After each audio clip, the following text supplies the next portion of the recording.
نحمدہ و نصلی علی رسولہ الکریم۔ اسلام آباد سے ہمارے پاس سوال آیا کہ یہ جو آج کل نوجوان لڑکے اور لڑکیاں اور بعض لوگ پینٹنگ کے ذریعے انسانی مجسمے بناتے ہیں، تصاویر بناتے ہیں اور پھر جانوروں کی تصاویر بناتے ہیں اور اس کی خرید و فروخت کرتے ہیں، اس کے لیے باقاعدہ نمائش کا انتظام ہوتا ہے اور تصاویر خریدی جاتی ہیں، تو اس حوالے سے ہمارا دین کیا کہتا ہے؟ تو اس حوالے سے جی میرا فتویٰ بھی موجود ہے، فتویٰ انشاءاللہ سوشل میڈیا پر، واٹس ایپ پر، دیگر جگہوں پر شیئر کر دوں گا۔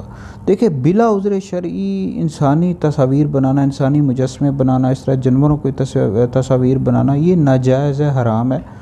اسلام اس کی ہرگز بھی اجازت نہیں دیتا۔ البتہ آپ بے جان چیزوں کی تصاویر بنا سکتے ہیں، جیسے پہاڑوں کی، اور اس طرح جو بے جان چیزیں ہوتی ہیں اس کی خرید و فروخت بھی کر سکتے ہیں، لیکن یہ پینٹنگ کے ذریعے بناتے ہیں تصاویر انسانوں کی، جانوروں کی، اس کی خرید و فروخت کرتے ہیں، اور یہ سب ناجائز و حرام ہے، اور اس کی کمائی بھی حلال نہیں ہے۔ اس حوالے سے جی مسلم شریف کی حدیث ہے، نبی پاک علیہ السلام نے فرمایا کہ قیامت کے دن سب سے سخت ترین عذاب تصاویر بنانے والوں کو ہوگا۔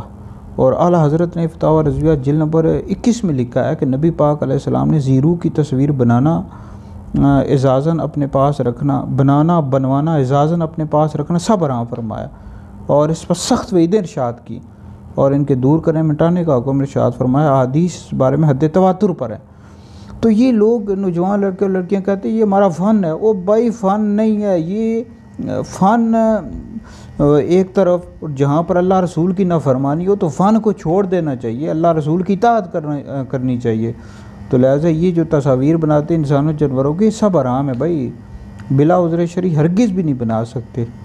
تو لہٰذا یہ ویڈیو سن کر آگے بھی شیئر کریں، یہ آپ کے لیے بہت بڑا صدقہ جاری ہے۔